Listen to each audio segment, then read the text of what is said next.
Welcome to Studio with your local lay Dominicans. We'll be discussing some of the gems we've discovered in our studium, where we share the fruits of our contemplation and the joy of the gospel message. Representing our St. Albert the Great Lay Dominican chapter and co-host of today's show are myself, Cheryl Drozda.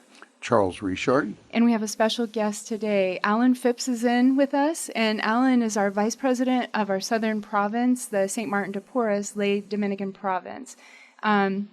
So we always tell you all to go to laydomsouth.org to find out more information. And our vice president is here. He's going to be sharing some thoughts about discussing things in a very charitable way. We call that disputation. It's a pleasure to be here.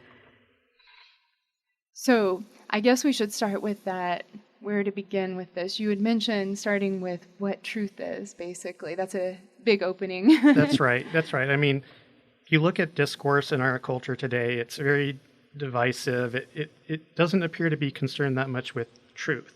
Right. People are mainly trying to outrage you. They're trying to win a battle when you see people on social media, for example, or in the news.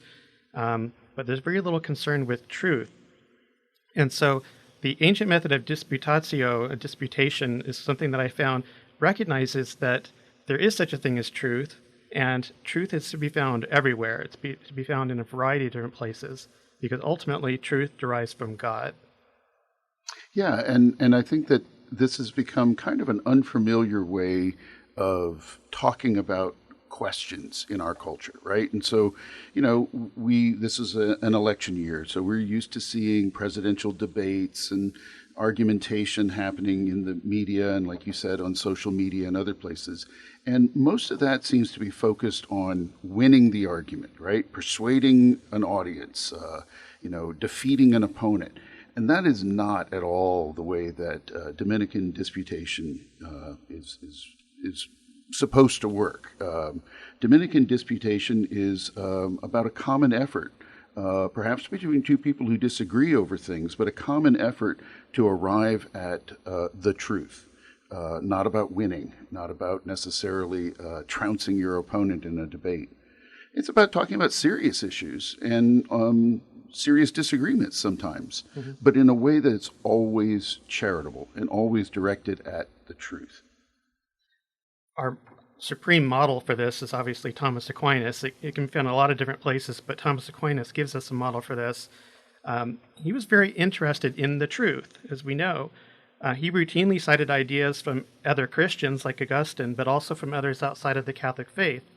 He cited Jews often, Muslims, and the pagan Greeks, of course, like Aristotle and Plato. He cited them not only to dispute them, but also to affirm them in some cases and use what they've said. I think one of my favorite quotations is from Fides et Ratio from Pope St. John Paul II, which he said about Thomas. He said, St. Thomas was impartial in his love of truth. He sought truth wherever it might be found and gave consummate demonstration of its universality. Yeah, that's one of the things that was so revolutionary about St. Thomas Aquinas and others of that time, other Dominicans, who followed in his footsteps, is that impartiality. They certainly had their positions that they believed in, but it was not a matter of defending their position as much as it was at arriving at a shared understanding of truth. And that's not something we're used to. So how does this work? Tell our listeners sort of what's a good way to approach discussing and talking about these controversial things, because there's plenty of controversial things happening that we actually need to not avoid and put under, the carpet, but actually find a way to discuss charitably. How would we do that? Go about it? Well, the formal model is something that we can learn from, and actually how it was practiced. I found it best summarized by Father Philip Powell in his blog, so I rarely refer to that, but I'll summarize his summary if I can. So in an academic setting, the master or the professor would give a lecture on some topic, and then you take questions from the students or other professors. Once asked, the question would be answered first, and a list of objections to the master's real answer would be given. So if the master's answer was yes, he would begin by stating what all the no answers would seem to be. After this, the master would provide a sed contra, or on the other hand, and kind of look at the other side, a general answer to the objections that served to lay the foundation for his own answer to the original question. Once he did that, once he outlined the opposing point of view, the sed contra, then he would give his own answer with an I respond that. Then he would pull from the foundational principles that he was taught, employing logic and metaphysics and common sense, to give a full response, and then go back over the objections and respond to them too. And so you had this back and forth in the way you thought about things, which I think we can learn from today and how we think about things and the things we see in our culture. Yeah, in fact, I remember reading somewhere kind of an amusing story where St. Thomas was taking questions from students and other masters, and a student raised an objection that Thomas said, well, you know, what's a much better objection to my argument? And he proceeds to lay out a much stronger objection than what the student had proposed. And that goes to show or illustrate anyway the real goal of these disputations, which is to find out what's real and what's true by looking at the possible alternatives, you know, by looking at those objections that we ourselves can identify to our own positions. Mm-hmm. And so it's a kind of self-examinatory approach to our own premises, our own beliefs and positions. So going back to this idea of the universality of truth, I often found that true ideas are bound up with false ideas or bad ideas. Often there's a lot of ambiguity there that you need to sort through. And so you can think of, you know, it's been said that many of the great heresies of the church have started because an element of truth was taken out of its context and then allowed to grow and fester kind of like a cancer. And so through the process of disputation, you can actually go in with some sort of surgical precision, I guess you could say, and carve out and rescue the truth and put it back into its original context. And then you can really see what it's trying to teach you.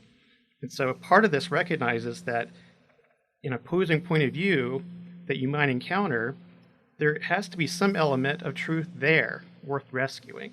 And so it presupposes some charity and docility on your part to recognize what that is. Exactly. And one of the ways of summarizing that scholastic approach to disagreement is summarized in a saying that goes, first, never deny; second, rarely affirm; and third, always distinguish. And what this means basically is that when you follow this principle of never deny, it presupposes a certain charity that says you're not going to completely deny the position of an opponent in a disputation. You want to find what in there is true. So you don't, that's the idea of never denying a premise from somebody else. Rather, you want to rarely affirm what the objections that are being raised. Instead, what you want to do is always distinguish. And so, you know, recognizing that there are limits to what language and logic can do, one of the things that happens a great deal in a Dominican disputation is an arrival at ever more refined definitions.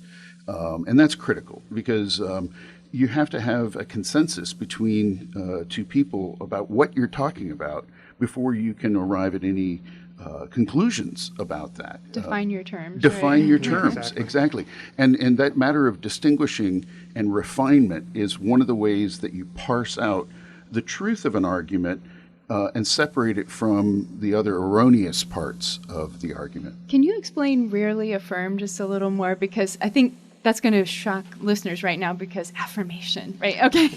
So what do you mean by rarely affirm? Because we think that's a positive thing. So it basically what it does is it requires that the two opponents, that they confront squarely those areas of real disagreement on the way toward arriving at a more complete truth. So if you're looking at the objections to your own argument, I don't know, you could take something like the abortion debate or something. You don't want to affirm necessarily the position of your opponent and the objections that they raise, although there may be some truth in those objections. Okay. That's why rarely affirm is immediately followed by the always distinguish. And so if your opponent raises an objection that has something legitimate in it, you don't want to affirm the objection entirely. Rather, you want to distinguish what in their objection is true from that part which is not true. Okay, thank you. Right. Yeah, you don't want to be led too quickly to affirm the conclusion that you may not actually agree with. Right? Okay. You might be wrong. And that's good to know, because even though you think it might be nice, this isn't a good thing to affirm something that isn't true, and to just be overly nice, because truth has got to prevail in That's all right. of this as well. The rarely affirm, I think of it as a counterbalance to the never deny. Right? And so we in a Dominican disputation, you never completely deny your opponent's objections, because of presuming goodwill on the part of your opponent and taking that charitable attitude toward your opponent. You don't want to deny everything that they are saying. Right. Presumably there's goodwill and some truth in the basis of their argument. But the rarely affirm is, as you just said, it's a way of making sure that you don't promote something for the sake of agreement only. Right. Good point. Well, you're listening to Studium to Studio on Christ Our King Catholic Radio, 90.5 FM and 99.5 FM and 12:30 a.m. And we'd like to thank Stein Lumber, who is our sponsor for the show. And today we're discussing disputation. In our chapter, ever since we began, over 7 years ago, we have been doing disputations annually, at least once. And I think when we began, we had to do a couple of them, didn't we, Charles? But and we have light topics that we started with, but we've also had some more challenging ones. So we've set up some. I don't know, is there a good example, Charles, that you can think of that would be? Well, I think one of the ways that, we had a very, very wise mentor in founding the St. Albert the Great chapter. Yes. And she was a lifelong professed Dominican, and that's Dr. Debbie Clifton. And so to get us started with understanding this Dominican tradition of disputation, she asked us to set up a disputation over which makes the better companion animal, dogs or cats. Something as light and simple as that. And it forces us to not only come up with an argument that we are affirming, say that dogs are the better companion animal, but it also requires you to anticipate the objections that somebody might raise. And one of the great things about this is that it forces you to step inside the shoes of your opponent, to look at the issue the way that they might look at it if they're in disagreement with you, and to kind of see where they're coming from, and that's an aspect of charity in disputation that you don't find otherwise. And so we started with something as simple as dogs versus cats, and then we moved on to other, more contentious issues in church news these days, like whether it's better to receive communion in the hand or on the tongue, or another one that we looked at was women deacons. Yeah, I thought that's a very memorable one, especially because we gave it to a person who was kind of against it, but then he realized after stepping into the other side, and he's like, where do I begin? I remember we're like, the Bible. So so it was like, it was really good. I mean, we all learned a lot, and they both really felt walking away. Maybe it didn't persuade them completely, but definitely understanding why the other person held that view. How would we do this just in every day when we're not setting up our own disputation? Do you think there's a way we can converse with people, in social media or anywhere else? Or is there just, to me, I find it difficult for people to even have these conversations. How would you suggest? I can take a stab at that. I've outlined kind of some practical steps that I think people can learn from in applying this, whether you're on social media or you're just seeing something in the news or you're reading an article that maybe challenges you. And it starts with prayer, first of all. You want to let the Holy Spirit be your guide. Holy Spirit will lead you into truth. We also know that the devil thrives on ambiguous thinking. He's the father of lies. He wants to make sure your thinking isn't clear. It doesn't follow from one thought to another. So the next thing is, after you've prayed for the guidance of the Holy Spirit, you want to listen and read the arguments that you very carefully that you're seeing. What are the primary assertions there? And pay attention to it. Read them multiple times. Make sure you understand them, and then rephrase them. I find rephrasing them as questions is helpful. It kind of forces me to think about them in a different way. But it allows you to articulate the point yourself and demonstrate that you actually understand it. Otherwise, you're not being fair. You're not being charitable. Once you've done that, on each of those points that you've outlined, identify what's ambiguous, what doesn't make sense, what might require more study to fully understand, and then apply the technique that we talked about. Never deny, rarely affirm, and always to distinguish, making those distinctions carefully. If you can't respond to a point, and certainly on social media it's hard, given the medium, admit you need to study and pray about it more. Be docile to what you don't know, right, to the truth. You want to make sure you're deferring always to the truth, ultimately, and what God wants to teach you at that moment, and both of you who are involved with this. Then finally, be willing to respond then in a way that kind of summarizes all these things together. The ambiguous points, making distinctions, respond to those. I found that going through those steps, especially on social media, especially never beginning with an outright denial of somebody's point, really disarms them. There's less of a chance it's going to result in ad hominem attack. They're going to listen to what you have to say, mostly. Now, this isn't always the case, but I found that to be true. Yeah, I agree completely. I think that, unfortunately, in our culture today, social media has become the primary forum where people debate and disagree. And it's a terrible medium for that. It's really depersonalizing, and you don't ever have a really human connection the way that you would in, say, a conversational dispute. Online, it can be, it's just expected to be nasty and to score points and things like that. So first off, I don't recommend disputing any serious issue on social media. It just doesn't lend itself to the search for truth. On the other hand, I think it's just as Alan says, you start by identifying what is true in my opponent's position, what is right about their objection to my claim. And find that common ground first. Because once you're there, as you say, you've communicated to your opponent, this is not about you. This is not about attacking you or your beliefs or anything like that. This is about us arriving at common ground and recognizing together what is true and then distinguishing it from what is not. And really, we've been talking about St. Thomas Aquinas, but these are methods that go all the way back to Socrates. Questioning, asking questions of your opponent rather than arguing immediately against them. Getting them to arrive at the truth that you're searching for together. And arguments get settled that way. It sometimes takes time, but it's a productive, fruitful way of doing that. And I'm scratching my head trying to remember the exact example, but our daughter had a situation where she was making a statement, and we're like, well, I don't know if I agree with that. And so we went into this sort of, at first, every tensions were getting high. I'm like, well, wait a second. What do you mean by that word? Right. And her definition of what she had, it's a connotation, not the denotation, right? It's her kind of interpretation of it was a little different than what the rest of us were saying.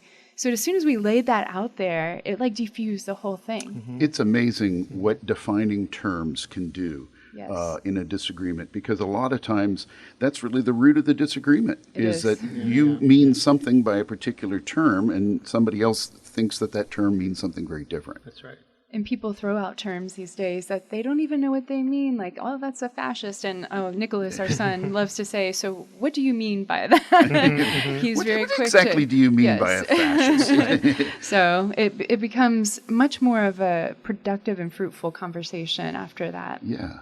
Yeah, by doing this, you really begin to see just how prevalent ambiguous ideas are in our culture. They're everywhere, and they're very easy to say, but really, who really stops to really kind of analyze what they mean? That's right. The implications are. And right now, of course, this being an election year, there's tremendous heat being generated around the issue of abortion, but not much light. not much light at all. It's strange that nowadays nobody debates abortion, really. Everybody just simply proclaims more and more loudly their position. I do remember, though, back in the early 1980s, when these issues were first coming to the forefront of cultural awareness, there were actual debates on television even, that looked at the morality of abortion and the pro-choice side of it. And there would be actual productive debates looking at where is the truth in this matter. Nobody does that now. Nobody wants to talk about the science or the moral dimension of it. It's been reduced instead to simply a political dispute rather than a moral or intellectual dispute.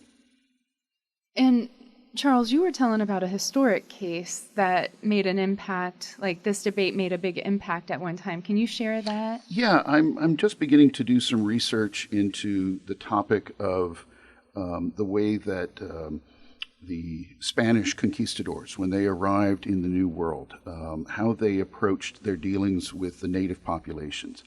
And of course, we know the general story of the conquistadors was, cruel. And there's one particular figure, a Dominican by the name of Bartolomé de las Casas. And he was a conquistador, arrived not too long after Columbus had discovered the New World.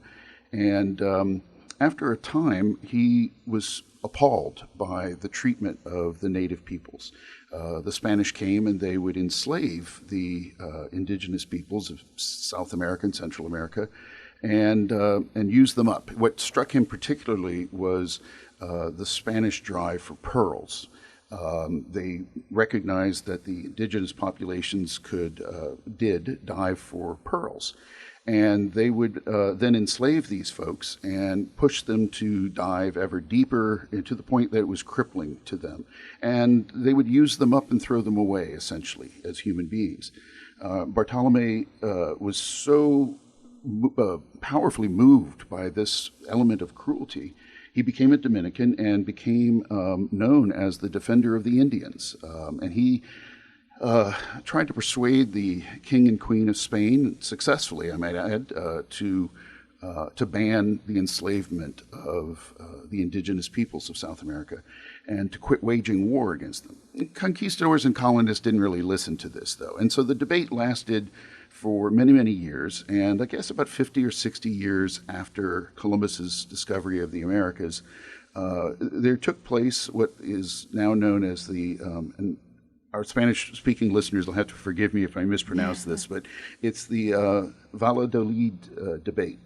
And it was two figures, Bartolomé de las Casas primarily, and the other one was a churchman, I believe, whose name was Sepulveda. And they had very different approaches to what should be our treatment, that is the Spanish's treatment of the indigenous population. On the one hand, the one who was speaking more for the conquistador point of view argued that the just war theory permitted and even obligated the Spanish to make war against these tribes that were practicing human sacrifice or cannibalism or other kinds of moral atrocities, that if they couldn't be persuaded to stop these practices, then you simply made war against them. For much the same reasons that one may make an argument for making war against the Nazis to preserve, the innocent victims. That was the one side. Bernardo de las Casas argued something that became extremely significant, which is that the indigenous people of South America and Central America were rational human beings. It seems strange to us to think of this today, but when the Spanish first got to the New World and they saw these people, they weren't entirely persuaded that these were human beings. And they thought that they were a baser form of man, driven by animal instinct rather than rationality. And de las Casas argued vigorously that these were indeed human beings deserving of human rights. There should be no forced conversions, because after all, a forced conversion is no conversion at all. Right. Exactly, it has to come down to human freedom. And he argued vigorously for this. this had an enormous impact on the way that the Spanish and other Creole colonies, the French colonies and so forth, regarded slavery and the mixing of races, which is something that is very different in, say, the Anglo colonies, the 13 American colonies, and their treatment of enslaved people. In the Catholic colonies, they were recognized as human beings deserving of the sacraments and deserving of Christian dignity. Nice. And if you really think about it, the question that was being examined in the Valladolid debate about the innate human dignity of the indigenous peoples, it's really the same questions that we argue over in the abortion debate. Is the unborn child fully human, possessing of the full human dignity of other human beings? Yeah, and these debates, they often come back around. So it's good to take note of them so that we can, when we hear it again, we can understand why this seems right. Exactly. So, Alan, do you have any other thoughts on disputation? We just saw a powerful example of how important this tool is, this way of, I guess, discussing things. So do you have any other final thoughts on? Yeah, I guess I would encourage listeners, and especially if you're Dominican, to pay attention to the signs of the times. This is, when you talk about de las Casas, this is exactly what he was doing. You want to engage with the signs of the times. What needs to be preached to? You want to be able to observe that, analyze it, and preach to that, where preaching needs to be happening. Ultimately, in service of the truth, the dignity of the human person. All the Catholic social teaching that we understand today. How do we apply that in light of what we see in the signs of the times? Where should we be in our communities? Where should we be talking about these things? That's where we need to be engaging in disputatio, at least in the way we think about them. And just like when you're approaching scripture or anything else, all of this requires, as you said well earlier, Alan, it requires prayer before you do it. That's right. It's not something you can just say, oh, I'm going to change the world and go do this. But yeah, you need to pray, ask for guidance and the grace of God, and then try to go out and engage in these conversations that need to happen.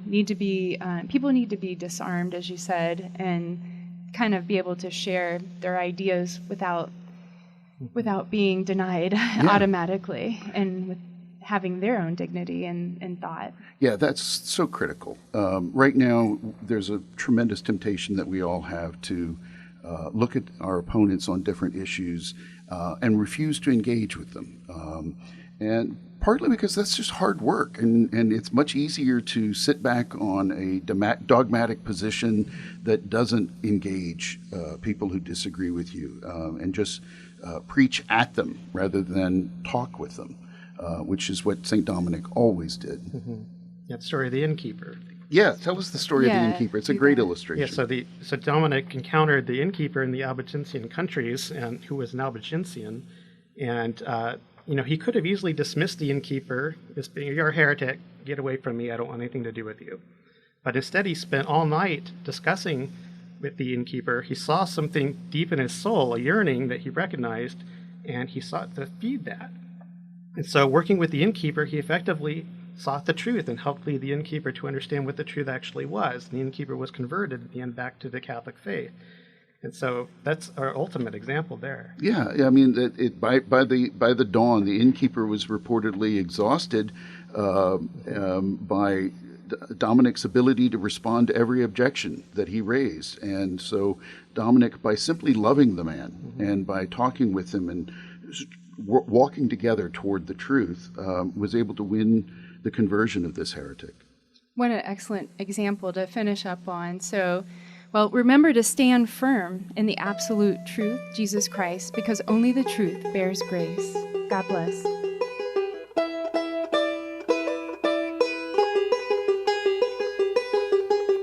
Lived through time, passed through fire, broke my heart, wounded desire, changed my life, fixed the past.